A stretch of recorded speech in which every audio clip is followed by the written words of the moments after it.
little background about why I did this seminar. I'm a current student here at PCOM. I graduate in 3 weeks finally. I really love international travel. I've gone on the PCOM China trip about 3 years ago now. I've also gone with Healer to Healer, which is one of the organizations that we're going to cover. I've been with them on their trip to Peru and Guatemala. And starting May 1st, I leave April 29th, I'm going to Nepal. And welcome to my fundraiser for Mindful Medicine Worldwide in Nepal. We're also going to cover their organization as well. So objectives, this seminar is for helping people decide. There are like at least 30, 40, 50 organizations out there, if you're interested in practicing overseas, that you could potentially volunteer for or work with. And how do you choose which one's right for you? So that's essentially, I'm going to give you a nice comparison contrast, really go over their differences and what makes each one special. Also, just to give people a basis, Center for Integrated Health. This is a great website by Terry Courtney that basically lists contact information not just for acupuncture, but for East and Western medicine. So they'll list doctor organizations, naturopaths, massage therapists. So Center for Integrated Health, this is their website. They're a great resource because they do East and West, but also Global Health Delivery. I wanted to mention them because they don't so much give contact information, they give informational exchanges. So GHD will have newsletters for malaria, tuberculosis, pediatrics, HIV, heart conditions, things that we don't really treat here in the United States. We treat these conditions overseas because they don't have regular access to Western medicine. So we don't know anything about these conditions, to be honest. So GHD, I put that out there so that if you're interested in these subjects and you kind of want to prepare yourself to go and work overseas, they can give you some really great feedback, and you can kind of sign up for their news feed, and it's all free. So essentially, when I first started my project doing my own research, when I knew I wanted to travel overseas, what I was really looking for, my ideal was an acupuncture version of the Peace Corps. So why the Peace Corps? Okay, so as medical practitioners, we're going to be part of their health extension program. Peace Corps has many facets, but health extension program is where we would fit in. And in that program, Peace Corps will basically have you working in public health. You're going to do nutrition and wellness counseling, particularly HIV, disease prevention, but no acupuncture. And this is where it kind of sunk my ship. As much as I love the Peace Corps, and I may actually still do it, I was approved for the Peace Corps already, so that's on the table for next spring at the moment. They don't really allow you to do acupuncture, which is a liability issue for them. That's basically why. That's why Doctors Without Borders and a lot of those other organizations were originally established, because they wanted to do essentially what the Peace Corps was doing, but the Peace Corps wouldn't cover medical malpractice and things like that. So they ended up kind of going their own route. Now, the Peace Corps, this is why I say this was my ideal. All expenses paid in the Peace Corps, round-trip airfare to and from your location. And they give you a monthly stipend, and then you get to choose food, housing, and they give you extra money as spending cash or to pay interest on your student loans and things like that. Your student loans are deferred under the Peace Corps. You also get 48, come on in. You get 48 paid vacation days. It's 2 days per month, and Peace Corps is a 27-month commitment. So it's 3 months of training. You will be You will be training in a host family. So you'll be living with a family in the select area, and they'll kind of break you in and show you the customs and things like that. And you'll take class and learn language and other things that'll help you assimilate. And you get 2 vacation days per month that you're out there, because then after your 3 months of training, you're 2 years, 24 months overseas. They give you the training for living overseas. They prep you before and while you're there. Full medical and dental coverage, and they give you money when you come back. That's the best part. So they give you $7,425 startup cash when you get back to sign a lease and put deposits down and buy furniture and things like that to kind of reestablish yourself, and provide some structure. And there's no participation fee. You don't have to pay the Peace Corps to go and volunteer with them. So this was ideally what I was looking for. Do we have an acupuncture version of the Peace Corps? The answer is no. You go there as a volunteer, and you will essentially be working in a lot of health promotion. So lots of information you get to give out. Based on my understanding, you're essentially doing a lot of counseling. Come on in. Welcome.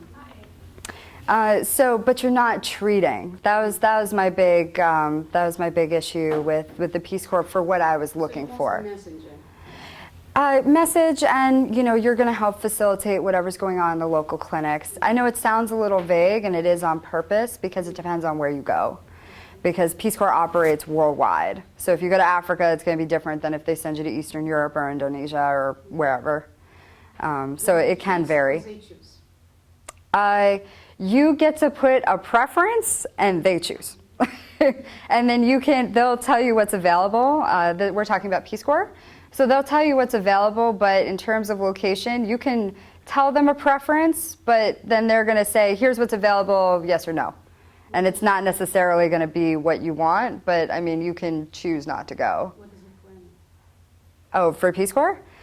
Pretty hefty. Peace Corps has like a 45-page rigorous application process. They will really, really screen you. Medical screenings, interviews. They want to know your entire past history down to middle school. They want to know any language background you've ever had. They want to know everything about you. And the reason for that is because you're not supervised. Pretty much once you get there, you're on your own. I mean, they probably give you maybe 20, 30 hours a week where you're doing Peace Corps directed stuff where they tell you, we want you to do this while you're there. And the rest of the time is really your own. And what they tell you is they encourage you to set up your own secondary projects and whatever you think your local community needs. So like if you get there and the local community is having a lot of trouble making money, but the women who live there love basket weaving, form some sort of basket weaving company where they can sell them to local villages. They want you to facilitate stuff like that, but it's it really varies depending on where you are. They kind of want you to make use of whatever you find once you get there. So that's really what you end up doing in the Peace Corps. And they really want motivated, ambitious people because when you have downtime, they want you to be doing something with it. They don't want you to just be hanging out. Does that answer your question? Yes, thank you. Okay. All right, so let's get started on some of the acupuncture organizations. So the first one we're going to cover is Acupuncture Ambassadors. The reason I give you the year established is because a lot of them are fairly new, but I kind of want to give you a perspective as to who came first. A lot of them are quite similar, and that's one of the objectives of this seminar is to kind of give you some of the differences too. And what makes each one shine. And so Acupuncture Ambassadors, their target population are refugees of war, political conflict, the poor. This you'll see kind of pretty common in some of the organizations. They're basically targeting people who don't have access to healthcare or a particularly vulnerable population to any kind of disease, trauma, things like that. Acupuncture Ambassadors normally does 2 to 3 week treatment clinics, volunteer clinics overseas. And they offer, this is one of the things that makes them special, they offer 3-week acupuncture training certification courses to the locals. A big thing with a lot of the organizations is they provide training to the locals. They like patient continuity. So they're only going for 2 to 3 weeks. What happens after they leave? So what they try to do is set up at least some sort of prolonged care. So they'll train the locals. In Acupuncture Ambassadors' case, they actually have kind of a curriculum where they teach 6 basic protocols for acupuncture. And we're talking about like NADA protocol, battlefield acupuncture, which is what they teach the medics in the military. That's also an ear protocol. They also teach Miriam Lee's 10 points. That's a full body protocol, but pretty standard treatments that are kind of like broad spectrum acupuncture that can be used for a lot of different conditions. And they have 6 of them that they'll teach the locals and kind of leave them with so the treatments can continue even when they're not there. And actually, Acupuncture Ambassadors has another thing that's pretty unique to them is that they teach acupuncture in the local medical schools. So they'll take the med schools overseas and then integrate acupuncture, put like an acupuncture course or, you know, kind of an acupuncture training program in the local school so that people who are already familiar with anatomy and physiology and things like that can add acupuncture and learn that as well. So they are a nonprofit, 501c3, and I will say, we'll get into why this is important later. This can come into play when it comes to student loans, and we'll get to that at the end of the lecture. But they are a nonprofit. 501c3 is an IRS tax regulation that just basically means they can accept tax deductible donations. And the reason that that helps a lot of these organizations is because if a movie star that has $1 million wants to donate it to you, they want a tax write-off. So they're really aiming for organizations that have this, you know, special tax status. But back to Acupuncture Ambassadors, they are a nonprofit. Their license requirements are really students and practitioners are welcome. So this is one of those organizations students can go. As a student, you're basically going to be doing assistant kind of work. So cupping, moxa, auxiliary treatments, needle removal, massage, things like that. Other health practitioners are also welcome. So it's not just acupuncturists, massage therapists, naturopaths, chiropractors, PTs, all of these other healthcare practitioners are also welcome on their trips. Their travel locations, they go to Nepal, Vietnam, Cambodia, and West Africa. India for them is also coming up. That's their next target location. And the locations for pretty much all these organizations depends on where they have contacts. And Acupuncture Ambassadors is very good. One of the things that makes them particularly unique is Anthony is their founder, and he's very like a very broad scope. You know, he really looks at everything on a mass scale. So he actually, in the future, wants Acupuncture Ambassadors to be an umbrella organization that can kind of organize things for everyone. Anthony actually has a very interesting background in broadcasting, like production and media. So what he's putting together is essentially magazines. He's got a YouTube channel called The Balance Channel that I've subscribed to. Is actually really great. Involves all kinds of alternative healthcare practitioners. And that's on YouTube, and he's getting that up and running. And he's putting together basically trying to create almost a reality TV show about, you know, having people, video recorders follow some of these volunteer trips and record what it is that they do and basically broadcast it on TV. And the reason he's putting a lot of these things together is, well, one, for promotional purposes, to really get the word out about acupuncture and about a lot of these international organizations and what great things that they're doing, but also for fundraising. As we'll get into, a lot of these trips cost a lot of money for volunteers. And they're not getting paid for their time, and they end up costing a lot of money. So, so what Anthony's trying to put together is a mass fundraiser to basically alleviate the cost for the volunteers and, you know, really make this a feasible option for practitioners who enjoy this kind of work. So in terms of their specific trips, again, they're 2 to 3 weeks, and volunteer cost is actually airfare only. That's about as good as it gets. Pretty much no organization outside of the Peace Corps and Steiner cruise ships, and we'll get to that, nobody else pays for airfare. But Acupuncture Ambassadors does cover food, housing, all the clinic supplies, and things like that. So they're definitely trying to, at least offset some of the other costs. So as long as you can get yourself there, they can kind of pay for you while you're there. So that's great. So our next organization, Acupuncture Relief Project, they were also established in 2008. Again, their target population, victims of conflict, disaster, poverty. Their focus is on sustainability and patient continuity specifically. They have 2 separate clinics, and you'll see a lot of organizations operate in different parts of Nepal. And they're one of them. Acupuncture Relief Projects also go to Nepal. Their clinics are set up almost year-round. They're mostly September to March, and the reason for that is actually because when I'm going to Nepal with Mindful Medicine Worldwide, May to August, that's monsoon season. So not particularly the best time to go to Nepal, but, you know, it works. So Acupuncture Relief Project goes there during the nicer times in Nepal. And their practitioner clinic are really just for seasoned practitioners. They really don't want to place anyone there unless they feel like you have years of experience, not only practicing acupuncture, but also international experience. Because, and we'll get into their training clinics, a lot of the patterns and a lot of the diseases that you're going to treat overseas are stuff that we just don't see here in the United States. So even if you're a great practitioner in the US, you're going to encounter stuff and be like, what do I do? What do I do for active tuberculosis? What do I do for a person who comes in and literally is, having a stroke or a heart attack or, emergency kind of conditions? So Acupuncture Relief Project, what makes them special is they have these fantastic training clinics, and they essentially have a group of practitioners. So you have to be licensed for this one, we'll get to that. But they have a group of acupuncture practitioners that work independently, but in kind of a group setting so that you have support and you can support each other and kind of have at least the availability to ask questions.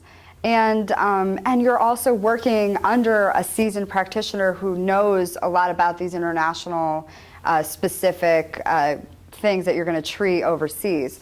And they teach class. They're going to give you seminars on it. Part of their training is kind of like a P-shift, where they'll have these meetings, after a day's worth of clinic, where you can ask questions, go over cases, and really kind of have this like group learning seminar and really gain a lot of this experience. They specifically focus on your diagnostic skills, gauging patient progress. When somebody comes in, should you treat them at all? Are they a complete red flag? Should you be sending them to a local hospital? How do you know how long they're supposed to be treated for?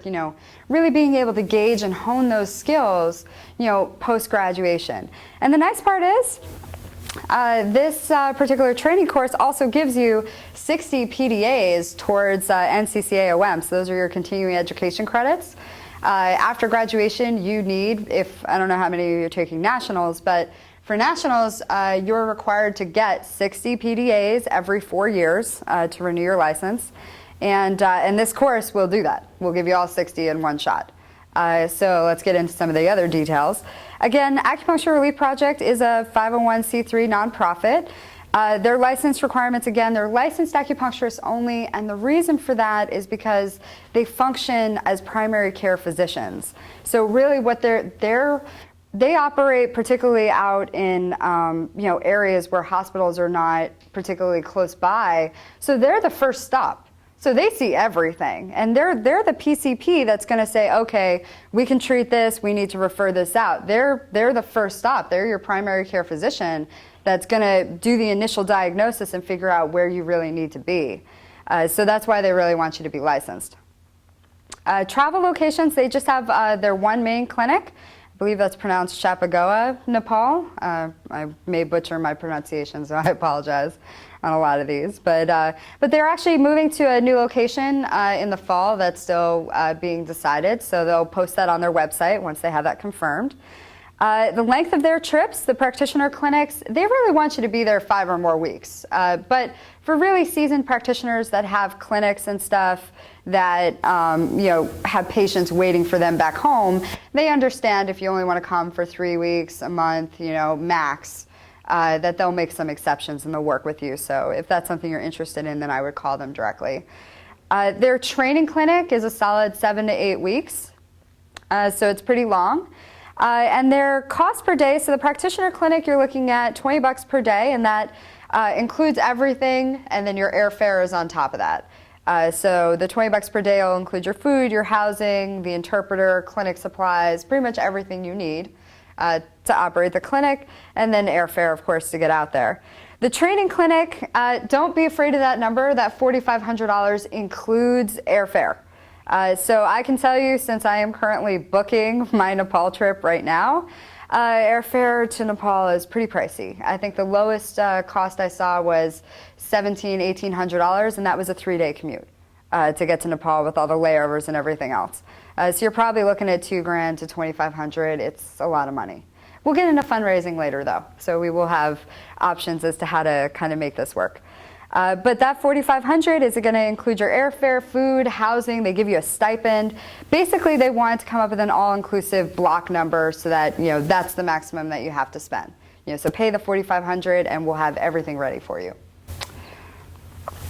So Acupuncturists Without Borders is our next one. They are probably the most famous of all the organizations. Surprisingly, not the oldest. They were established in 2005. They were formed in response to Hurricanes Rita and Katrina down the Gulf Coast, and that was back in 2005. They specialize in immediate disaster relief and trauma, but they do have some long-term programs that are consistent throughout. And their take on things is they're operating kind of as a facilitator. They do offer their own trips as well, but essentially what they do is they have projects that are currently going on, like California wildfires, Iowa floodplains, other disaster kind of reliefs, domestic and international. They have the Haiti earthquake project, Haiti disaster relief, and they have a listing of all the participating clinics. So if you're interested in one of their projects, you can become a member and list your clinic on their website, and then any other volunteers, who let's say don't have a clinic set up, students and things like that, can go and help out in these clinics that they know are participating in the program, or you can add your own.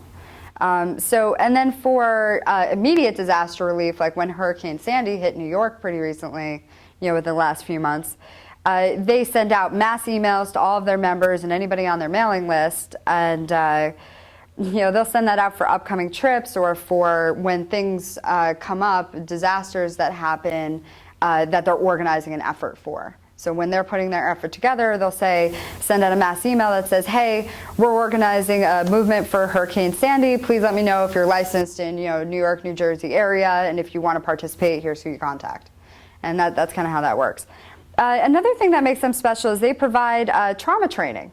So that's what they specialize in. So they have 2-day seminars for $350, and again, that's the maximum price you're going to pay. That comes down if you're a member. I think it's $300, and it goes down if you have early bird registration, and it'll go down to like $275. So definitely contact them about that. But it's 15 CEUs, so you'll get continuing ed for that, and they're essentially going to teach you the things that are particular to trauma-related clinics. The backbone of Acupuncturists Without Borders is, of course, the NADA protocol. For trauma and just general detoxation and stress, and what they teach you is how to set up a trauma clinic. What really happens when not only are the victims traumatized from a disaster, but also the medical professionals who are helping out, the firefighters, the cops. When the whole community is really affected by it, how do you set up an effective clinic for that type of situation? And that's really what their trauma trainings go into. Plus, of course, NADA, they'll teach you their protocols and things like that and how to operate in that kind of environment. And then if you really are interested in that specific niche of acupuncture, they then offer 5-day level 2 trauma trainings, and those are in New Mexico. Acupuncturists Without Borders is based in New Mexico in Albuquerque. And that's $500. Again, that price will kind of come down. There are discounts for that. For 20 CEUs, for 20 continuing ed credits. And then again, they also, when they do their trips overseas, they do have a focus on training some of the local practitioners there. And again, that's for patient continuity. So they are a 501c3 nonprofit. Their license requirements, they do require you be licensed or that you have an acupuncture and ADS, acupuncture detox specialist. That's a specialist in trauma and the NADA protocol. So even if you're not licensed, if you have NADA training, that's the ADS, then you can also come. If you are not trained in either of those things, they also welcome non-healthcare volunteers. If you do web design, if you like answering phones, if you want to come help out and update their graphic design, web logos, if you do logistics, if you do any of the things that are essential to running a clinic but have nothing to do with acupuncture, they're happy to accept your help for that as well. And again, their travel locations are disaster sites, both domestic and international. And again, I had mentioned the California wildfires, Iowa floods, the Haiti disaster relief. And they also have a relatively new one for veterans. So they do a military veteran relief program. And again, that's for that PTSD, trauma things. And then again, they have their listing of participating clinics. So their volunteer cost for them, unfortunately, it's pretty much you're on your own. You have to pay for airfare, food, housing, the stuff that they cover. They're definitely organizing the effort, which is big all by itself, because they're really organizing people on a very mass scale. And also clinic supplies they provide generally via donation. So pretty much you have to get yourself there and sustain yourself, but they'll set everything up for you to go and participate. Barefoot Acupuncturists, our next organization, they were established in 2007 was when they first took their trip there. Their organization is really your typical what you would think of for barefoot doctors, where they're going to really help the poorest areas, and they operate in India. So they're really offering acupuncture to the least fortunate to provide an affordable medicine. Their clinic is also sustained year-round. It's them, Barefoot Acupuncturists and Mindful Medicine Worldwide are really the only two that have a year-round sustained clinic. So that's very unique. And in their case, their clinic is not free. All the other clinics that we're going to talk about are set up and are free to the locals. But in Barefoot Acupuncturist's case, the reason for this is not because they're trying to charge people a lot of money for their services, but it has to do with Indian culture and the fact that Indians, when they are paying for a service and there's at least some type of exchange for the medical services that they're receiving, that's part of their culture and they accept that a lot better. So so Barefoot Acupuncturist charges 20 Indian rupees, that's their local currency, and that comes out to roughly 45 cents per patient. So let me reiterate that does not sustain this clinic. They still get a lot of donation money and things like that run the organization. The other thing that they do, and this again is similar to acupuncture ambassadors, they teach the local practitioners in partnership with a local Indian school. But in this case, it's an acupuncture school, not just a med school. And the name of it is ATAMA in Tamil Nadu, and that's kind of in the countryside actually.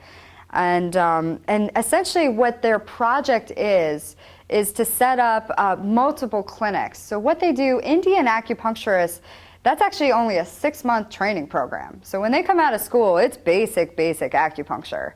So what Barefoot Acupuncturist does is they work to really further train the local Indian practitioners and help them set up a clinic. And then once they have they've learned the ropes and feel comfortable sustaining it, then Barefoot Acupuncturists will withdraw and go and set up the next one. And they'll basically have Indian practitioners running those clinics. They are a 1C3 organization. Please note that they are based out of Europe. I actually didn't notice this at first. Their two founders were from Belgium and Switzerland. So Walter Fischer is from Belgium. He's one of their co-founders. And so reaching Walter via email he's very accessible, but via phone, of course, it's an international phone call. So they actually have Anne, I believe her last name, Anne Barris. She works with the Humanitarian Acupuncture Project. They work together. Humanitarian Acupuncture Project and Barefoot Acupuncturist align their organizations because she has a presence in the U.S. So if you're interested in finding out more information about Barefoot Acupuncturist, Anne is located in Michigan. So she's much more easier to access via phone. So if you're interested in learning more about their organization, I spoke with her personally, and she's a great resource. She's been on their trip. She's been to India a few times. So she can give you a lot of information if you're more interested in this. Again, their license requirements are pretty strict. The reason for that is because not only are you going to be on your own in the clinic, but you're also going to be supervising all of the Indian practitioners. So they really want to make sure that you know what you're doing. So at least 2 years experience minimum. Plus, they really look for practitioners that also have international experience. Obviously, practicing in India would be a plus because that's where they are. But acupuncture students, if you have a practitioner that you're basically going to follow and assist, if you want to go with a friend or an LAC that's going, acupuncture students are welcome, and they're basically, again, going to operate as assistants, do auxiliary type stuff, cupping, moxa, gua sha, massage, but no needling. And other health practitioners are also welcome. They specifically specify Tuina and osteopathy in particular. Their travel locations are specifically Mumbai and Tamil Nadu, out in the countryside where they work with where they partner with the school. And they really, really focus on the slums. This is like Slumdog Millionaire kind of India. That's where their focus is. They really immerse themselves in the community. So length of their trips is minimum of 1 month. They really want you to be there pretty long term, as long as you can get away. And their volunteer costs, they do make you pay for airfare, food, and housing. But in India, especially in the slums, food and housing is pretty minimal in terms of cost. Food, you're looking at 80 cents a day, maybe like $1 a day. And, it's approximately $200 per month for housing. And they actually have the housing set up for you, but they just charge you this nominal fee for it. So $200 a month, you can't get anything in the United States for that. So it's pretty cheap. And then, of course, the airfare to India, that's the big cost, that's your big expense. And then Barefoot Acupuncturists will cover everything in regards to clinic operations. So they'll cover all your clinic supplies and your tools and things like that. So our next organization, this is a mouthful, Community Relief and Rebuilding Through Education and Wellness, shortly known as CREW. So CREW is your oldest organization that we're going to cover today. They were established in 2001, originally established domestically in response to 9/11, the World Trade. They did disaster relief, again, similar to Acupuncturists Without Borders. NADA was their main focus. They aid victims of Katrina and Rita, same hurricanes as Acupuncturists Without Borders.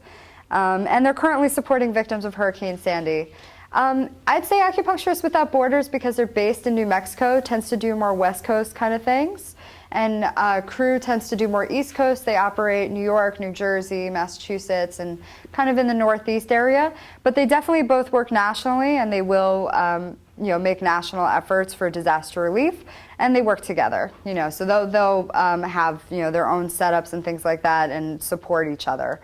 A lot of these organizations, as much as they don't necessarily combine efforts, so to speak, they know of each other and they're in touch. A lot of the founders all know each other and communicate, which is great. In Louisiana, when CREW was helping out with Hurricane Katrina, Wendy, who is the woman who runs the domestic side of CREW, ran into a guy named Quang, another licensed practitioner, and he started doing international trips because he's from Vietnam. So that was in 2007. They started doing Vietnam and Cambodia trips. So somewhat separate. So if you're interested in the initial international side, contact Quang. If you're interested in the domestic side, contact Wendy, and all their information is on my slides. So by the way, this is my email, so if you'd like a copy of the slides that has all the contact information and a lot of the websites where I got some of this information, please email me and I'd be happy to send that to you. So Quang has a very unique take on things. He was very, very heartwarming to talk to, as well as are many of these organizations, because these are all trailblazers. A lot of the people that formed these organizations, knew that they wanted to work internationally, knew that they wanted to help people, and really, when nothing supported that effort, they trailblazed the way and went out there and said, I'm going to do this and make it happen. So Quang was inspired by, he's trained in many different types of acupuncture, Chinese, Japanese acupuncture, and other modalities. And his Japanese master was a blind acupuncturist. And he was so inspired by his amount of knowledge and palpation skills and things like that, that his focus is actually to teach blind massage therapists acupuncture. And the reason that, again, he chose to work with the Centers of the Blind was because he was originally inspired by his master, and his main focus is on education. So when you go over there, as much as, yes, you are setting up treatment clinics and things like that, when you're in Vietnam and Cambodia, you are really doing them as a model to kind of have a patient so that you can say, okay, let's diagnose your patient, let's treat them, and you are essentially using that treatment for education. So that's, the education is really the main focus. As far as a nonprofit, they are not, because they are a very informal, kind of family-oriented organization. But they do go through a partner for tax-free donations and things like that, so it's just a little bit less formal. Their license requirements for the international stuff is where I'm going to focus a lot of the rest of the presentation for them. Acupuncture students and practitioners are welcome, so students can go with crew. Other health practitioners are welcome, non-health practitioners are welcome. Very open, very informal, not a whole lot of an application process involved working with this organization. Their travel locations, again, are Vietnam and Cambodia. And their length of trips is really up to the volunteer. Quang himself usually goes in February, so if it's your first time around, I highly recommend you go in February and just to have Quang around to show you the ropes. Excuse me. And their volunteer costs, they really try to offset the cost. So airfare only, again, that's probably about as good as it gets. And crew really tries to cover housing, food, your transportation costs to where you're going to be working with a lot of the blind students. And they're just very family oriented. So when you go to Vietnam with Quang, you're staying with his family. That's where your housing is. You know, his parents have a house in Vietnam. His grandparents have a house there. They take you in. They support you in their efforts, and it's this really like community kind of setup. Very informal. You know, if you want to stay longer, they're happy to have you.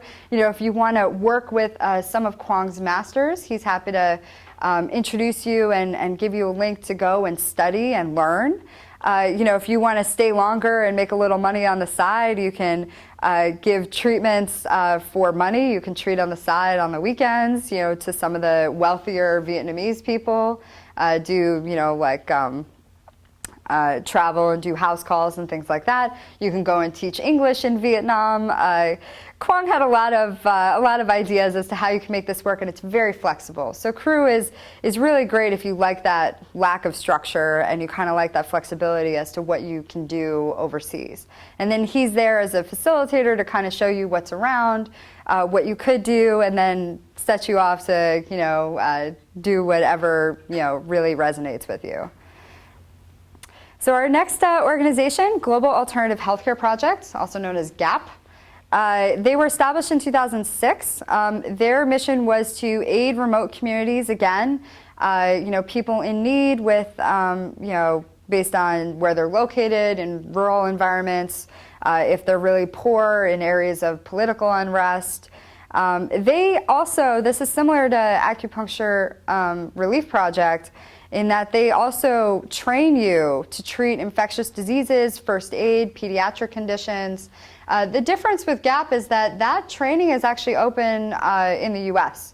They hold those trainings locally, and it's open to anyone. You don't actually have to go on one of their trips.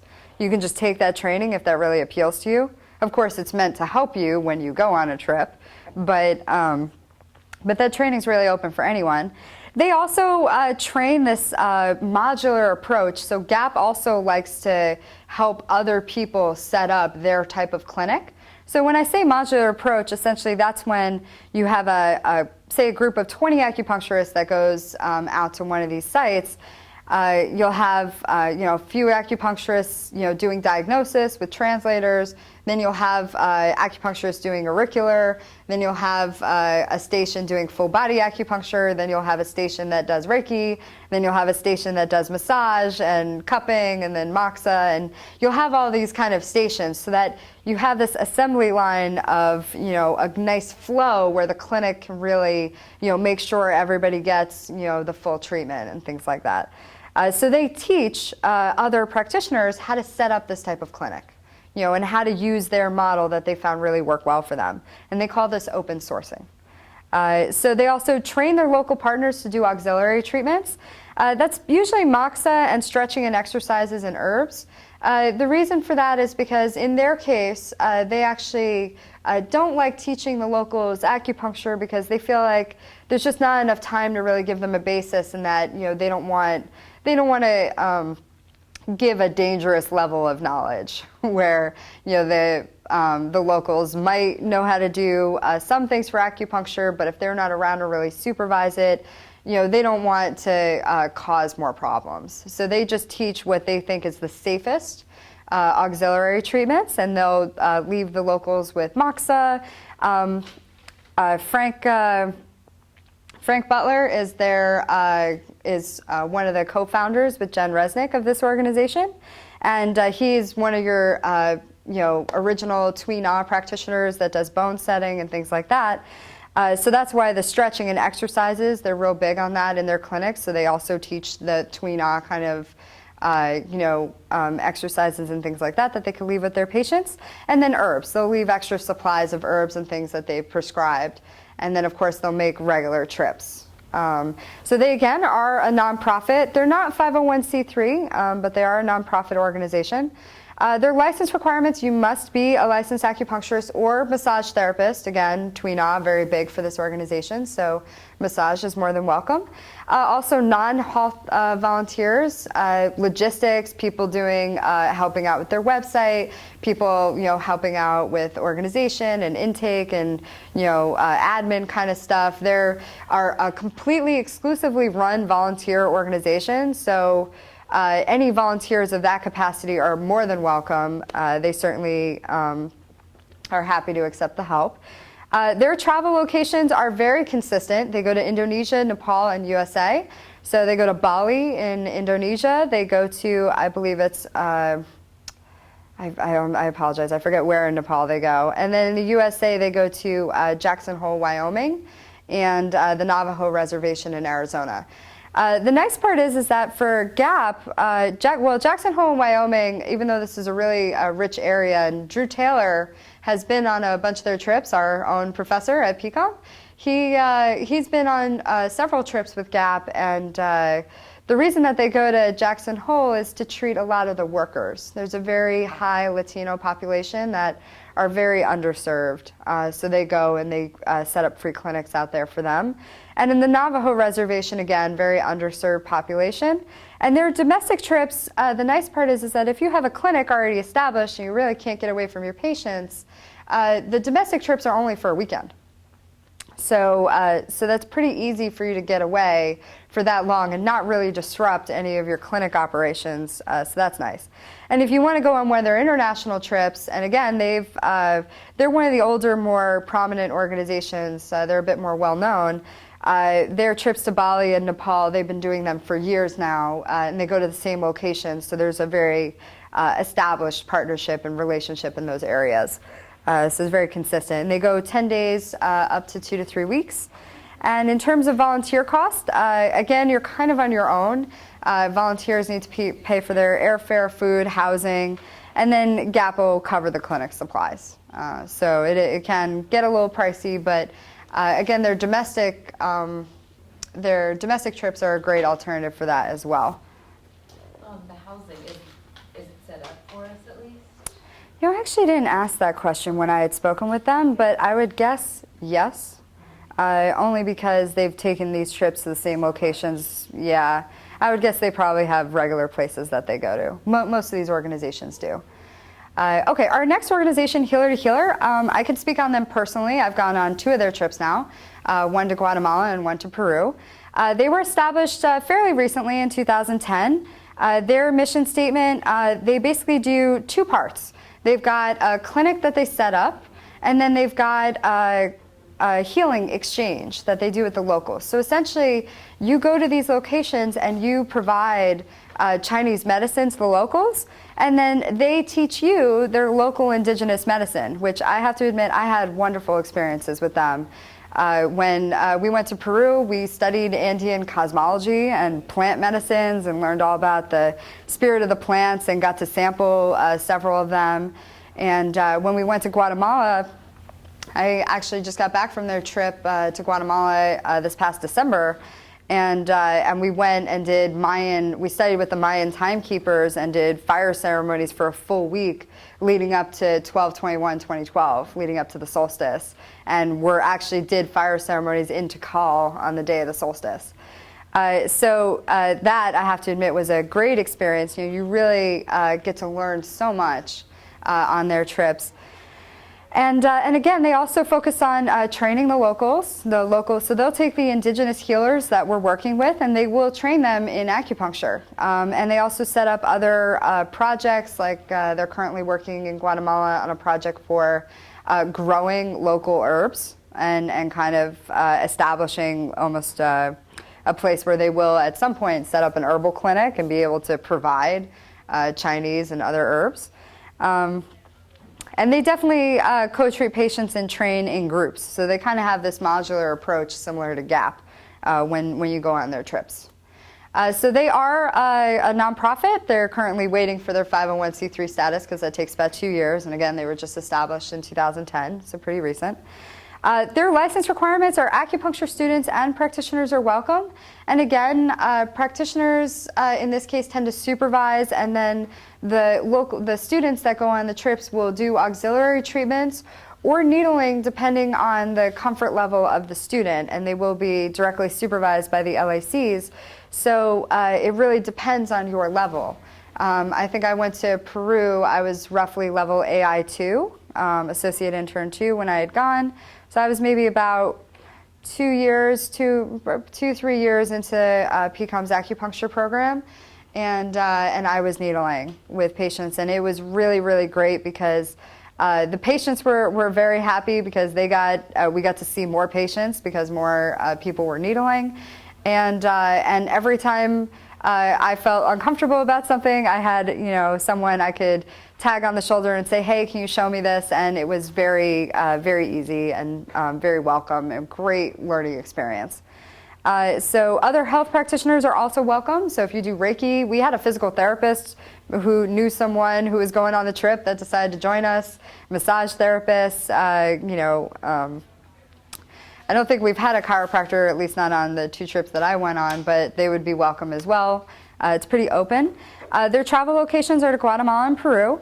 Length of their trips is a 7 to 9 day clinic plus 7 days of healing. The healing is optional, actually. You can just come for the clinic if that's what you want to do.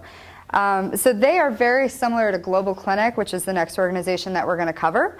And they do, the difference is a lot of the pricing because of the healing exchange. So depending on which local indigenous healers they're working with, it may get somewhat expensive. So they're going to include on their trips the airfare, plus they're going to package it for you. So it's going to be anywhere from $600 to $1,600, and that's for everything. That's for everything except airfare, I should say. So that's food, housing, the healing exchange, and everything, and that depends on where you're going and who you're working with, as well as, of course, the clinic supplies and whatever scheduled events that they have in there. So Global Clinic is very similar. Again, they do, Global Clinic at this point does mostly 1 week treatment clinics, and then they'll do like a day or an afternoon of healing exchange. But it's they just do shorter trips because they really try to keep the cost down, which is great. So this is actually great for students too. So again, they train the local indigenous groups to treat patients using acupuncture. They set up their treatment clinics, so they're definitely trying to help the population, and then provide some patient continuity because they try to go back. They do some training, and then they go back every month or every 2 months. To check in on some of their students, so to speak, and then teach them more stuff and kind of continue the process to really have some patient continuity when they're not around. So they are the same as Healer to Healer. They are a nonprofit currently waiting for their 501c3 approval. Again, acupuncture students and practitioners are welcome. So and other health practitioners are welcome on their trips as well. They currently go to Guatemala. That was their original location. India is coming up later this year, and then Nepal will be their next target, and that's in the works probably next year. is when they're going to do that. So again, their length of trips is generally a week, and theirs is airfare plus $350. So it's pretty reasonable if money is an issue for you to get to one of their trips. I'd say getting to Guatemala is probably airfare anywhere from, say, like $700 is probably a rough estimate. Something like that, all the way up over 1,000, depending on how many layovers you're willing to tolerate. I think I probably paid over 1,000, I think, for my trip. Somewhere around there, I think I paid about 1,000. And again, that $350 includes all your food, housing, transportation, clinic supplies, and covers everything else. So airfare is the only thing in addition to that. Mindful Medicine Worldwide is the organization that I am traveling with. So this is the organization I'm going to Nepal with. They were established in 2009, and their mission statement is unique in the fact that theirs includes this mindfulness, where Granier is was their founder, and she's very, very big on mindfulness and meditative practices, and really incorporating that into your healing work, into the acupuncture that you're providing, and really being present with your patients. So they treat patients in an integrative clinic. Their clinic, again, same as Barefoot Acupuncturist, they're unique in the fact that it's open year-round, and it's essentially staffed by this rotating amount of volunteers. So for every volunteer that comes, there'll be like overlap for a couple days so that one volunteer can kind of show the next one the ropes, and then the next one takes over. And it's really interesting the way that they have their clinic charts set up too. So essentially what they do is they give their patients a book, like a notebook, and each volunteer keeps their clinic notes in that book, but the patient is the one that keeps the book. And every time the patient comes to the clinic, they bring their book and show it to the new volunteer so that they could see what's been going on in the past. So they have this kind of continuity so you can see what's been going on and what you want to do going forward, and then you put your notes in there so that the next volunteer can see what you did. So it's really got this nice cycle that they have going. And then they also train the locals, but it's very specific. They train their interpreters, which actually makes perfect sense to me. They train the people who speak English, who you can talk to. So, and it's very apprentice style. You'll spend, I believe it's roughly 4 to 6 hours a week or more, depending on what you both have time for, really going over Chinese medicine, teaching Chinese theory, and really giving whatever your input is and answering questions and things like that for the interpreter. And that actually really helps facilitate the way that the clinic runs, because the interpreter who understands Chinese medicine can have a better correspondence when they're translating for you when you're trying to talk to your patients. If they know what it is that you're trying to ask, that actually facilitates the treatment process and speeds things along. So that actually has several really great effects that has. They are a nonprofit, 501c3 status. Their license requirements, you technically do not have to be licensed, but you do have to be graduated and be board certified, whether it's NCCAOM or CALE, or be a graduated, board certified massage therapist. You can also have a license, that's fine too. But the reason that they do that is because a lot of recent graduates, like myself, go on their trips that might not actually have a license in a state, because you don't need it for Nepal, according to Nepal government regulations. So their travel locations, they go to Nepal. They have 2 clinics as of right now, one in Namabuddha and the other one in Bodachar. Bodachar is where I'm going. That's a little bit more rural. These are both in kind of the outskirts of Kathmandu, just in the foothills of the Himalayas, which is gorgeous. The length of their trips, and this was the reason that I chose them, this was why this organization fit me, was because I was looking for something a bit more long-term. And their trips are 2 to 6 months. And what they do is you have to pay for airfare. Travel insurance, which we'll get to, is actually very inexpensive. And basically you're looking at medical evacuation. That's the main thing that you want to cover. If you get sick in an area where they can't treat what it is that you have, and they have to fly you somewhere else, that's what you really want your travel insurance for. Visas and $750 cash fundraising, which is welcome to my fundraiser. We have to fundraise, and they are very financially transparent. They sent me a good 5-page email on exactly where all your money goes. And to be a volunteer actually costs them, according to their treatment and how many patients they see, roughly $1,000 a month. And they only ask that you fundraise $750 cash, I should say. No, donating $750 of supplies is not going to work. It's got to be money. But $750 is flat regardless of how long you stay. So if you stay 5-6 months, your Nepali visa actually expires after 5 months, and they boot you out of the country. But if you stay for a longer period of time, it's that same $750 that you have to fundraise. So they're definitely making up for a lot of the additional costs. And you stay, in terms of housing, they put you up at the clinic.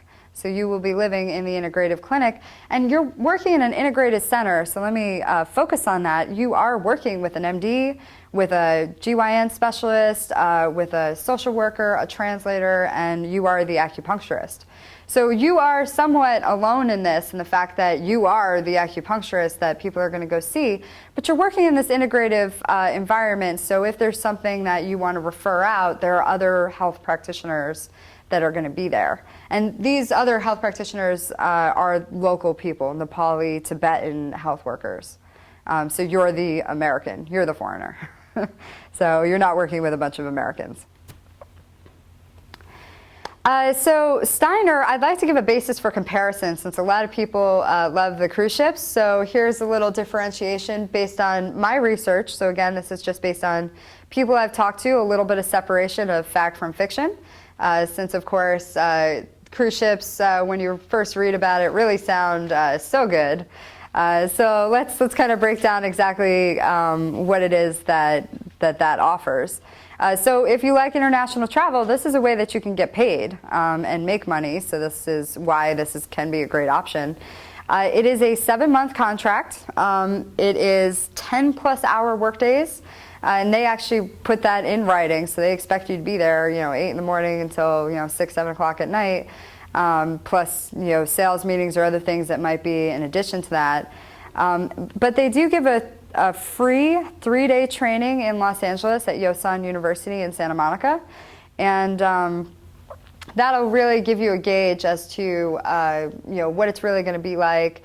A lot of business and marketing skills. They teach you some of their protocols that are pretty focused on conditions that you see on cruise ships: seasickness, headaches, people that sprain an ankle, trying the wave, the wave runner or something, or insomnia, or other conditions that are really commonly seen on cruise ships.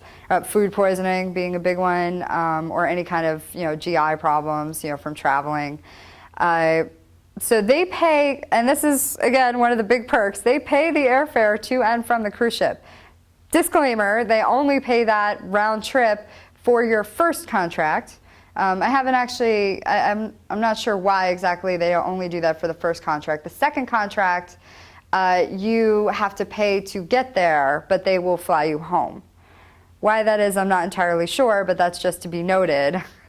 But they will pay back and forth on your first contract. They also pay for your travel and health insurance. This is similar to the Peace Corps. And you get liability insurance from them to practice. So they cover all your insurance and everything like that. You also get your own room, free board, and an officer rank. Another disclaimer, so this is not on every ship. So based on the people I've talked to, there is room sharing for acupuncturists, not just massage therapists. It will be in your contract, so really read the fine print if this is something you're interested in. So you can turn it down if it says that you're going to be room sharing and you don't want that. The free board, there also is a nominal fee. I believe it's they take out a certain, it's a small amount, but it's like $25 or $35. I forget if it's daily or weekly. Or they take off some sort of, there's a percentage off your commission that they actually take out for board. So it's not entirely free. They do take some out for that, but it's pretty nominal. And officer rank, this actually is a possibility. They don't tell you about this in the seminar that I went to for Steiner.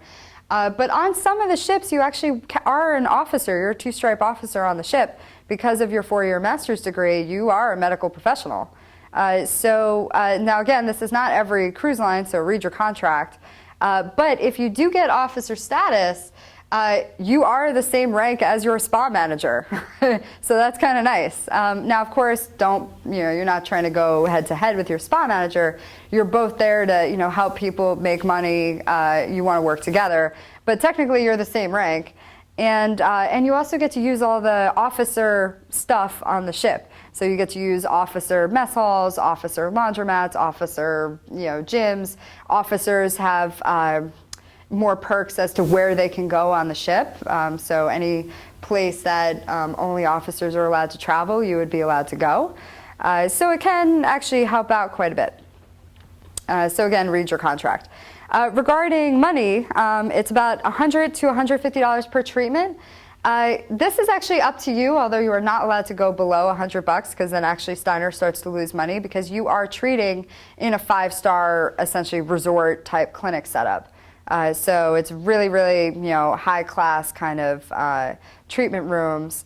And you can package the deals. So they say, if you want to give away like 3 acupuncture treatments or 5 acupuncture treatments, you want to sell it as a package, you can drop the price per treatment. So you could drop it down to $125 or $100. And again, you are commission based. So they leave this up to you and how you want to market yourself. So you make 16.6% commission on acupuncture treatments, which sounds like piddle, but actually since all of your overhead is taken care of, it's actually not that bad when you calculate it out. And you make 7.25% commission on retail sales. So for a 270 caplet bottle of herbs, and their herbs are pretty high class, they're like all organic, they use a good supplier. You are going to make 7.25% on a $95 bottle of herbs. And then plus tips. Although generally speaking, massage therapists really make money with tips. Your tips are going to be pretty minimal. So I wouldn't necessarily bank on getting a whole lot of tips.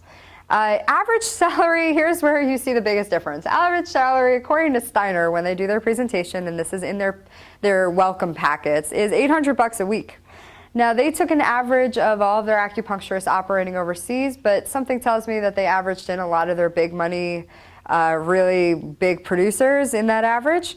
Based on the people I've talked to, it's closer to $800 a month. So it's really like a quarter of that figure is what you should expect. And then depending on your motivation and just how well you work on a cruise ship, that may go up or down, but that's the rough average I'm getting, is that people are seeing $200 to $300 a week, something like that. So you're looking at $800, and it's probably going to be slightly lower than that your first couple weeks there because you're learning the ropes, and then as you get further into your contract, it should hopefully go up from there. I hear you also make the most money in the Caribbean. This is just what I've been told, because Americans, we tip. Americans tend to pay more money. We have very high expectations. We tend to yell a lot compared to Europeans, Australians, or South Americans, but we also pay. We're pretty good on paying and tipping. A lot of cultures just don't tip at all. You will have limited access to internet and phone. You are basically living on Fantasy Island when you are on a cruise ship. You are disconnected from the world, so just be aware that that's really where you're going to be. You're going to be rubbing elbows with guys named Polly Moonlight. So, I mean, that's your lifestyle for 7 months. So just be aware of the fact that you're not going to regularly be in touch with, people back home. You're kind of going to lose touch with politics and things that are going on for a little while. And basically not be on vacation by any stretch, but, just be kind of in your own little world. I've actually heard that phone is easier method of communication, that you actually get a phone signal and it's cheaper, and that the internet is really where you run into a problem, that the internet is really expensive and just goes in and out. So a lot of what people do sometimes is when they're in port cities, they'll go to the internet cafes. They'll take their laptop and go to an internet cafe wherever they land and talk to people that way. But then again, I've also heard the other flip side of that story, which is like, I'm in a port city in Rome. I don't want to sit all day on a computer in a cafe. I want to go out and explore Rome, so it depends on what you want to do. The other thing that Steiner doesn't seem to mention up front is cleaning duties. You will quite literally be required to swab the deck. You need to keep track of your clinic rooms. Your treatment rooms need to be kept spotless. They also have deck cleaning duties. I believe it's once a week or once every 2 weeks, something like that, where you will be required to help out, and that's in addition to your full day's clinic patient load and things like that. What does it mean? Do you know any details cleaning? Not really. And stop cleaning the deck? Basically. Because the reason for this, based on the people who have worked on ships that I've talked to, is that the combination of salt water and sunshine damages pretty much any material. So if it's not cleaned on a really regular basis, it deteriorates and just looks terrible. So you know, everybody do it from the office? crew, yeah, all crew. So all staff are required to do it. And they're really big on punctuality too. You're essentially working corporate. You know, imagine you're working, you know, at a desk job. You need to be there, you know, on time when you're supposed to be there. They have seminars. Everything's very business-like and by the clock. So that's Steiner. So let's talk about some of the money stuff. So fundraising. Here are two of the sites that I found to be the most useful: Kickstarter and GoFundMe. These are both basically where you put together a video or, you know, some sort of description of what it is you're doing, and then you say, hey, I'm doing this great project, I'm going to Nepal, I want to go help people, I'm going to go treat and do acupuncture overseas, please give me money. That's basically what these sites are, and you can get it on a mass scale. You can link them up to Facebook and Twitter and everything else and really get the message out to everyone and collect the mass amount of money that, you know, you can. Some other options that I thought were really sounded pretty good were you can basically ask for donations based on a blog that you will keep while you are overseas. So essentially, you could say, hey, I'm going to be, you know, going to Nepal. I'm going to be tracking all of my issues. Would you please give me money and then like follow me on my trip? And similar to that, you can pre-sell pictures of your trip and go out and basically say, hey, I'm going to be selling, you know, 8x11 photos or, you know, 5x7 photos. You know, give me $50 for a large, $25 for a small, of pictures of Nepal when I get back. And then they can, you know, give you money and buy a picture and then, you know, put the picture on their wall once you give it to them and feel great about themselves that they supported this, you know, fantastic cause and, you know, show their patience. So I really like that idea. And the other one that I thought was great was asking for donated frequent flyer miles. So remember how we said airfare is pretty much the biggest nut to crack in terms of volunteer expenses? This was a great idea that Drew Taylor told me about asking for frequent flyer miles from any friend that you have that just travels on a regular basis. You essentially, you want to get all the miles in one shot though. Based on my conversation with Drew, if you get partial miles from different people, the airlines charge you a lot of fees to combine them, and by the time you rack up all these fees, it ends up being quite a bit of money in fees. So you really want to get it in one shot. So it's inexpensive for the person who's giving them to you, and it's free for you. So all they have to do is buy your ticket with their frequent flyer miles and put your name on it. So that can be a great option if you can get the word out there, or if you know someone to get your airfare paid for. So let's talk about student loans. So this is another big issue that a lot of students have when it comes to volunteering. You know, like, okay, I have this great opportunity to go and help people, but my student loans are due every month, you know, and I'm not making any money while I'm overseas. What do you do? Now, I can't give you any information as to what to do on like a 2 to 3 week, you know, kind of one-off basis, but here's some long-term solutions. So the reason that I bring up the nonprofits, and again, as a volunteer, this doesn't count, unfortunately, but going forward, if you are a full-time paid employee, I must emphasize that, and you must be employed and directly paid by a nonprofit. If you're working for a for-profit that's helping a nonprofit, that doesn't count. You must be direct relation to the nonprofit. With a 501c3 status, the regulation's a lot more clear. If it's just a nonprofit without 501c3, it's kind of a gray line, and this has been brought up at a couple different seminars where the IRS code doesn't specifically, and government codes on this doesn't specifically list acupuncture as covered under public health organizations that would normally be eligible for public service loan forgiveness. But it doesn't specifically exclude it either. So it's kind of this gray area when they're just a nonprofit. However, if you work full-time, paid employee, with a nonprofit, and you make your 120 payments, so that's 10 years worth of payments, they forgive all of your loans after that. Now, you must be working for a nonprofit the full 10 years. However, it doesn't have to be the same nonprofit. You can bounce from job to job to job, but it does have to be consistent if you make those consecutive 10 years. And you have to make payments on your loans for those 10 years. You can't miss any payments. It has to be regular, in full, when they're scheduled, on-time payments for 10 years. However, income-based repayment plans, income contingent repayment plans, so that's where you're really paying like only 15, maybe 20% of what your standard repayment plan would be, qualify for this program. So you could be making that like really minimal payment for 10 years, and as long as you're on time and you're regular with it and you stay on top of it and you're working for the nonprofit, all of your loans are forgiven. Whatever the remaining balance is, that's forgiven, which is absolutely fantastic because this program, the Public Service Loan Forgiveness, which was established in 2007, you do not have to pay taxes on any of the remaining balance, which is a huge advantage because the government established a program similar to this, not for nonprofits, but just in general about loan forgiveness, that if you make payments, I think it's for 15 or 20 years, something like that, regular scheduled payments, that they forgive the rest of your loan balance, but then there's a 50% tax on it. So that's due at the end of that calendar year. And I spoke with a financial advisor and I was like, how is that even possible? If they end up forgiving, let's say $100,000 worth of a remaining balance, that means $50,000 is due within one calendar year. I'm like, how are you supposed to even afford that? Especially if you're on some sort of income-based program. I'm like, you don't have the money for that. And his response was, well, in theory, you're supposed to save.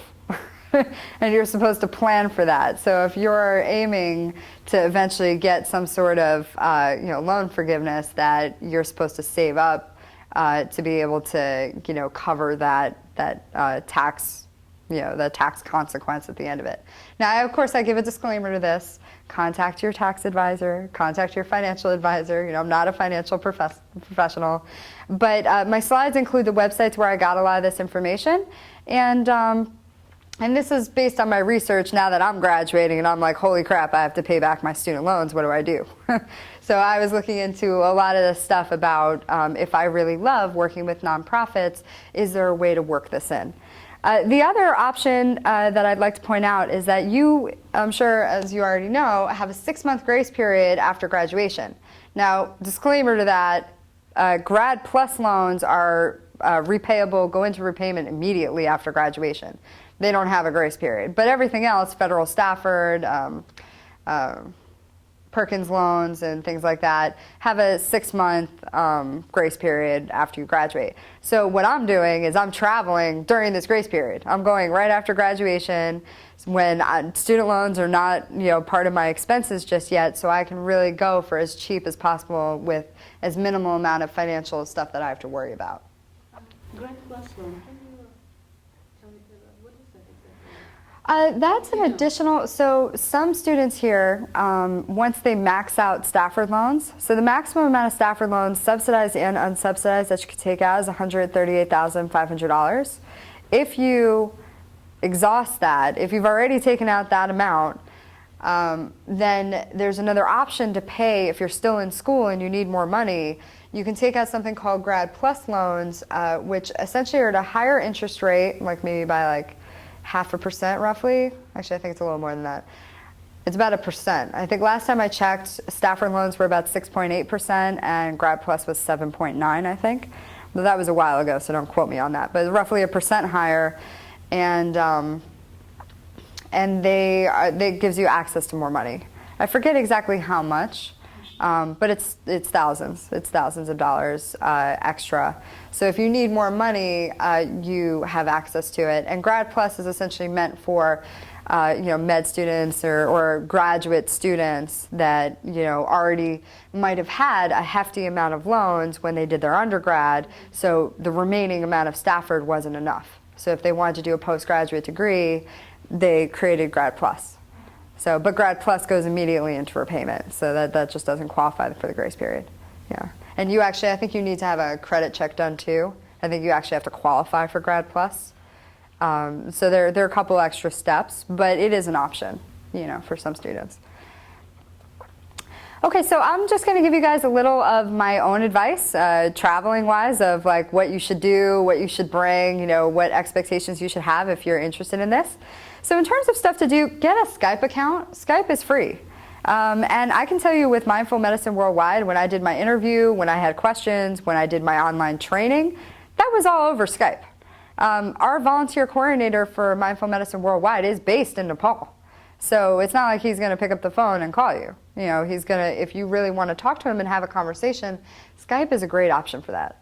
Also, get an international data plan on your phone. And I say this because I'm a single female. I travel alone. I want a lifeline. I want to know that if I run into trouble, something happens, I need internet access. You can use MapQuest internationally, by the way. If you guys didn't know that, you never tried it. You get lost in a foreign country, you can Google, you can use the internet, you can figure out where you are, assuming that you have an internet signal. But surprisingly, I've gotten internet signals in some really remote places. So you Google Translate, great app to have when you're traveling, but that requires an internet signal.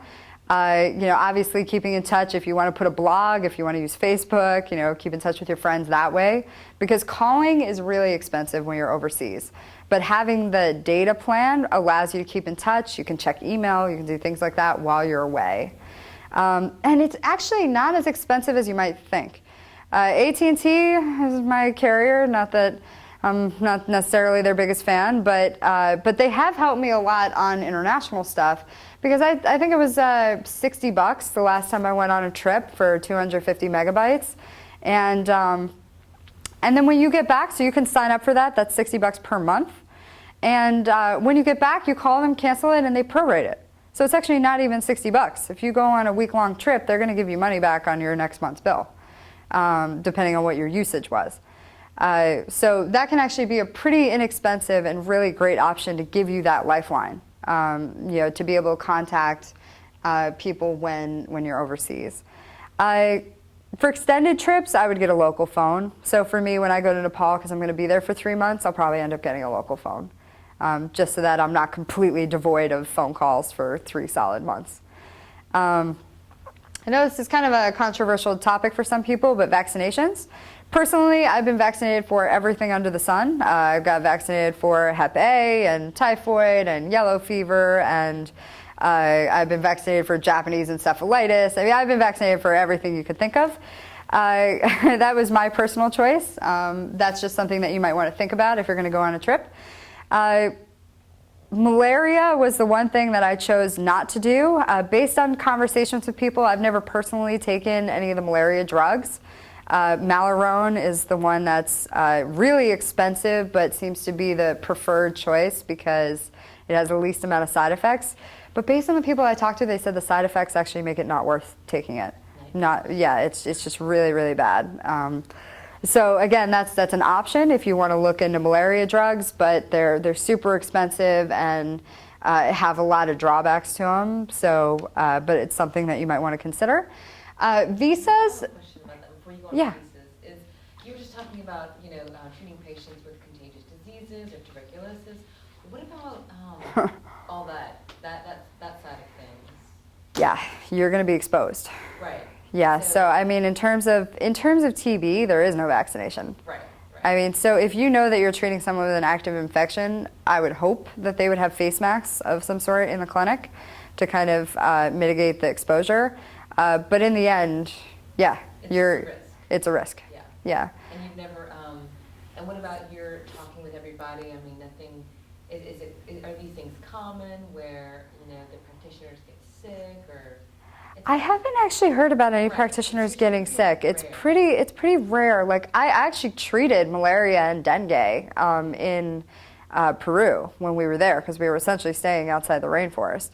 And they had already been exposed, and in that case, that's a mosquito-based infection. It's not direct human-to-human contagious. So I mean, everybody was fine for that.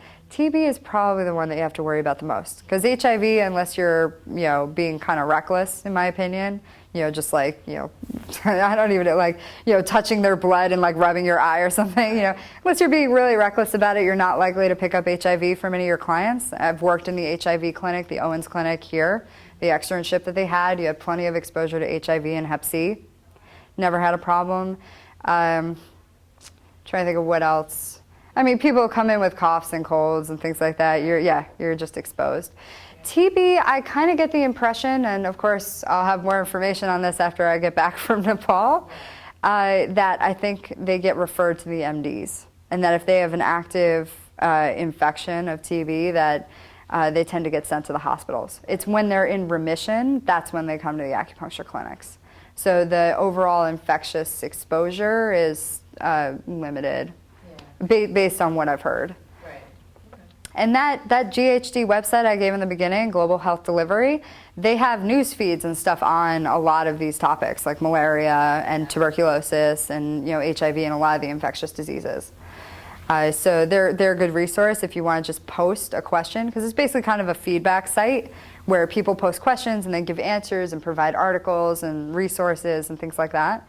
It's basically an exchange of information, but globally, so on a lot of these global topics. And they would be a good resource for that. Yeah. So visas, most of the organizations are pretty good about telling you whether you need to get a visa. On the Guatemala and Peru trips that are pretty quick trips, you don't need a visa. When I went to China for 3 weeks, the school actually took care of that for us. You did need a visa though. When I'm going to Nepal, I need a visa for that. They're pretty inexpensive, at least in Nepal. I can tell you a visa for like 2 weeks is like $25. For a month, I think was 50, and for 3 months was $100, for a visa. Health insurance, there's a fantastic site. It's called volunteercard.com. They are exclusively for volunteers, and they are super cheap. It is $25 to maximum $45 for their premier plan to get health insurance. And it's with Travel Guard, which is the premier company for travel insurance. And the reason that they offer it for so cheap is for exactly that. It's to help facilitate volunteers to be able to go overseas and do all of this great work. The main thing that you really want for health insurance is medical evacuation. So if you are in a really remote area, or even if you're in a city, but the city just doesn't have the facility to be able to treat whatever it is you contracted, then they're going to ship you, they're going to fly you somewhere else. This will cover that. That medical evacuation coverage provides money to pay for that. Yeah, so this is your health insurance. Covers hospital, covers all your bills. And the volunteer card has, I think their medical evac is $500,000 at their premier plan for $45, was the one that I got. If you want higher limits, you can buy direct from Travel Guard. I know Gap does that. They tend to tell their volunteers to just call up Travel Guard and say, hey, I'm traveling to such and such place, and that you can get higher limits that way. So they get in the millions for health insurance limits, I think for like $80 for their like 2 to 3 week trips. If you stay longer and you are no longer volunteering for the organization, you are not eligible for volunteer. So Yes. you have to get a separate health insurance, which, it's cheap too, to get trial. Yes, it's still cheap, but just be aware of that, because volunteer card will ask you when you sign up for their plan for some, like a business card or a letter or something from the organization you're volunteering with, so that they know you are in fact a volunteer. Yeah. And then they're going to ask for dates as to when you are working with that organization, and that is the time period that you are going to be covered. Yeah, so once you are no longer volunteering, that's when your coverage is going to end. And then the last thing to do, which is I guess kind of common sense, is you're going to want to research the country. Main things that you're going to want to research, definitely going to want to know the weather. And I say weather, I also mean the season. Like I'm going during monsoon season, I'm definitely going to want some rain gear and things like that. If you're going to like Peru and stuff, like you're going to want like damp heat kind of gear. You're going to want to know what kind of stuff to pack. You're going to want to know if it affects food and water quality. Like monsoon season, the water quality is absolutely horrible in Nepal at that time because of all the mudslides. That's the type of thing that you're going to want to know going in, so you know what to expect, you know what you can and cannot eat or drink, you know where to buy your stuff. You're also going to want to look up currency and exchange rates, because that's going to tell you how much money you need to budget. Like right now in Nepal, the last time I checked the exchange rate, the Nepali rupee was 87 to 1. So I mean, it just kind of gives you some perspective. Now that doesn't mean you can buy 87 times as much stuff, but it kind of gives you a perspective when you're looking at cost for certain things. And then of course you also want to look up like local languages and customs, and especially in Nepal it's very, very different. They have this whole system of like clean and dirty, and like what hands you can do things with, what hands you could shake with, how you can't step over people, you're not supposed to put the hand on top of the head, and there are all these little like nuances and things that you might not know if you've never been to the country that would be considered very offensive once you get there. So it's just something you want to know going in. Okay, so I put together a little list for you guys.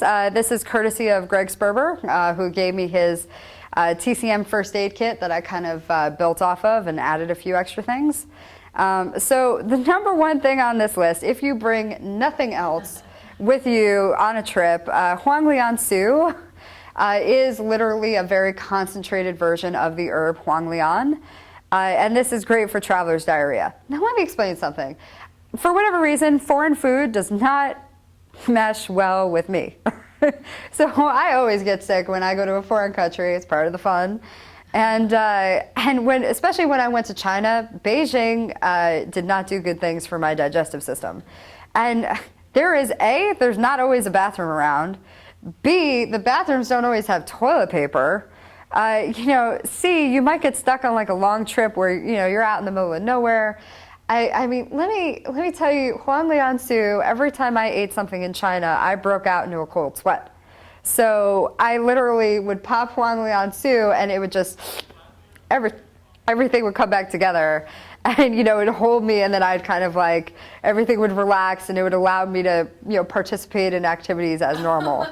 Okay, so Huanglian Su was my saving grace on that trip. Now, of course, remember, you're dealing with Huanglian, so it's a bitter cold herb. Be careful about abusing it too much, because it will tax your digestive, your spleen and stomach. It'll make it really cold and have things not operating too well if you take it too much. But definitely have this with you.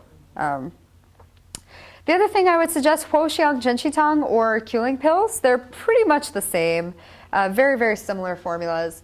The Huoxiang Zhenqitang, I will also say, they both treat upset stomach and sudden turmoil, so food poisoning, any kind of alcohol. So you could actually take these for hangovers. If you're going to do that, take it the night before and the morning after. Just saying. And Huoxiang Zhenqitang is actually great for jet lag because it's a very regulating formula. So if you take, these 3-day transit, huge layovers, new time zones, things like that, Huoxiang Zhenqitang can really be great that first, day or two to help even you out. Jinggu Shui and Posaman are again for muscle kind of pathologies and things like that. I will say Posaman, fantastic for mosquito bites. Really numbs them out and, can be great.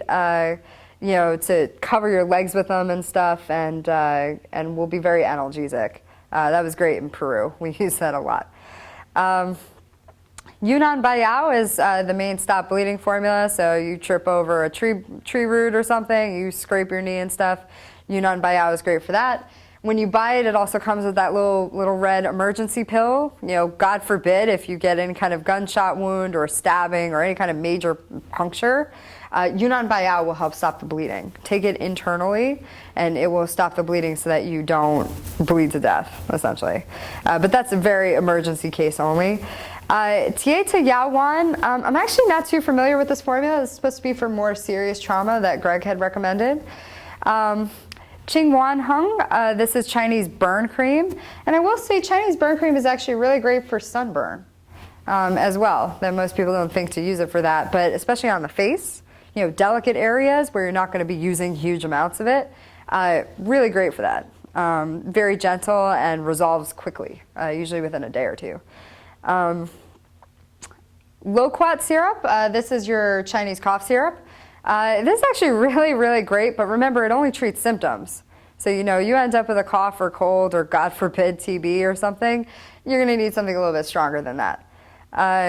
Yin Chao San, Gan Mao Ling, these are your typical wind heat, wind cold, calming cold, treating medicinals. Definitely have these on you.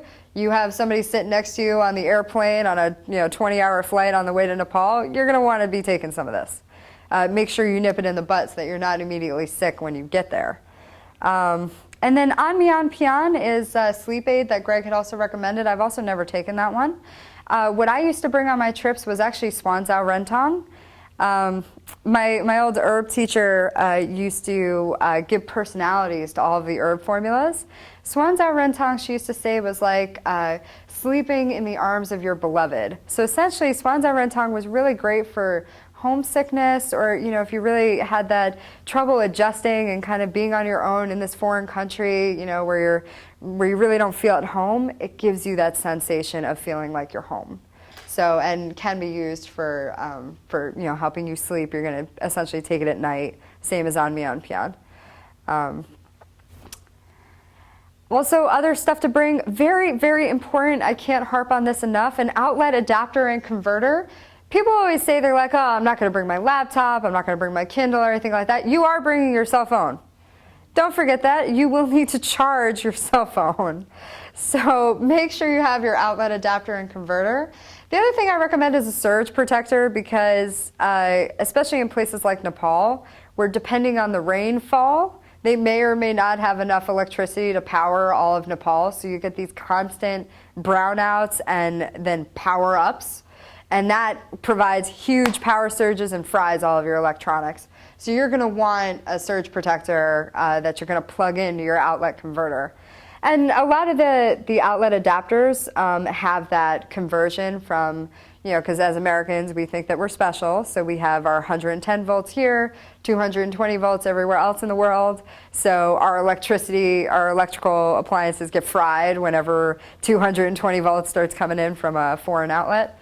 So a lot of the outlet adapters have that conversion. And some of them actually have surge protectors built in. So see what you can buy. And again, what to bring, weather appropriate gear. So don't forget, I put a bathing suit up here deliberately because for whatever reason on all of my trips, I have needed one. Even when I thought it was just completely, I'm going to be in the middle of the rainforest, there's no, pond anywhere nearby. We take some rainforest hike and end up in like the River Italia that's part of the Amazon and end up going swimming. Like somehow it always seems to come up. So I recommend you bring a bathing suit. Definitely sunblock, bug repellent. Ledum palustra, this is a homeopathic remedy that one of my teachers also recommended. This essentially makes you taste bad to mosquitoes. I thought it was fantastic because if you take it, it's you want to buy 30C. That's the dosage that you're going to get. And it comes in these little tiny blue vials. And you're going to take like 8 of these tiny pills like 3 times a day. So it's kind of a pain in the butt. However, it is completely worth it. I would have gotten eaten alive even more than I did when I went to Peru, because you're in the rainforest when we went there. So if you're in any of those environments, you go to Indonesia and Bali or something, and you're surrounded by a lot of insects. And remember, malaria and other things, they're, those are all transmitted by insects. So Ledum palustra was great to kind of like be a bug repellent, essentially. And so you're going to take it maybe like 1 to 2 weeks before you go, start taking it so that you're already bad tasting once you get there, and then keep taking it while you're there. So you're going to want to pick up a few vials of them for a 2-week supply. And it's very inexpensive. It's like maybe $5 or $8 per vial. Rain gear, of course, hats and scarves and things, because you're going to be out in the sun quite a bit. Camping supplies, I say this because even though you stay in a lot of hotels and places where you might not think to bring camping supplies, you're in a foreign country. Our version of a hotel is different from their version of a hotel. So having a flashlight, especially a headlamp, very, very useful. Having, especially because a lot of these countries, when you're in your hotel, you have light.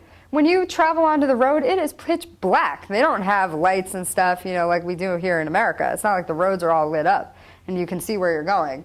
So flashlights, lighters are always useful for many reasons, from moxa to Lord knows what else you might need it for. Definitely a watch. Clocks are not readily available. You're going to want to know what time it is unless you guys can read a sundial, or follow the sun and anything like that. And also batteries, of course, for your flashlight and for other things and anything else you want to bring. Batteries always come in handy whenever the power goes out. What to expect? You will quite literally be treating more patients than you've seen your entire education at PCOM. Maybe not in a week, but if you go on some of the longer trips, 2-3 weeks, a month, easily. In PCOM, I'd say over our whole education, you probably see something like 400, 500 patients, if that. In these weeks, you can easily treat, especially GAP tends to treat a huge amount of patients. You're literally going to be treating a couple hundred by yourself, while you're there. So you're definitely going to get tons of experience. You're going to treat conditions you've never seen before. Again, like we mentioned, malaria, tuberculosis, stroke, tumors. Pediatrics is one I'd like to mention. Kids overseas are very curious, and then they'll come in and they'll want to get treated, especially if their friend gets treated. There's this whole hierarchy. If one kid does it, then they all want to do it. So if one kid goes in and braves it and says, oh, that wasn't so bad, and then the next kid comes in and they all have different conditions, and then it becomes this cute little array of school children that come over from the school that's down the road or something. You will treat some really, really young pediatrics. I actually needled an 18-month-old baby in Peru. So, you're really looking at young because, again, that's the healthcare that they have available. So they're not going to their pediatric physician. They're going to you. This is always community-style acupuncture experience. You will not see one-on-one patients taking an hour with each client in any of these countries. That does not happen. It's community-style, semi-private at best. Generally speaking, it's just out in the open. They'll just set up corners, of whatever area they're working with. Education and other modalities, I would like to say this is one of the really rewarding things about doing this type of stuff. Shamanism, Ayurvedic medicine, whatever their local practice is, Mayan massage, or any of these things, you are available to learn whatever their local practice is. Again, you're going to run into possible language barriers, although I wouldn't get too hung up on this. Pretty much every organization has translators in some respect or another. I would say I got really proficient with hand signals. So, I'd go up to my patients and be like, lose the shoes, take them off. Your patients really want to work with you. You could say is it, really kind of, talk to people, ask questions, point, do all, stuff. Learn really short phrases like, is it better? Does this hurt? I could tell you when I was treating in Guatemala and Peru, está bien? Is it okay? Was one of our favorite phrases, saying 20 minutes, learning how to say that so that you know how many, how long the noodles are going to sit when you talk to a patient. Learning those real quick catchphrases really helps. And then you've got a translator there to do some of the initial intake. So it's really not too bad if you're worried about the language stuff. And then the last thing I could definitely say is please be flexible. On so many of these trips, you really, as much as you can plan, everything can change. So you really want to make sure that you're not stuck on any particular thing that is supposed to happen on the trip. I can tell you when we went to Peru, we were supposed to have a public school. I think it was an elementary school that was going to be our treatment clinic site. We were going to use the building. And it had chairs and tables and bathrooms and things like that. And when we got there, it turned out that there was some sort of weather problem, a couple weeks before that. So school got extended because they were out of school, for a couple weeks. So school got extended. So by the time we got there, the building was still being used and we couldn't use it anymore. So we had to literally set up benches outside in the sand with chickens and dogs running around and flies landing on you and stuff, and working in those kind of conditions. But again, that's part of the experience. It's kind of part of the fun. So, but just know that going in, that even big things like that can change, and a lot of these things are, just not guaranteed because everything's international and everyone's just trying to do their best. So with that, thank you for coming for my very long-winded seminar. And if you have any other questions, feel free to ask.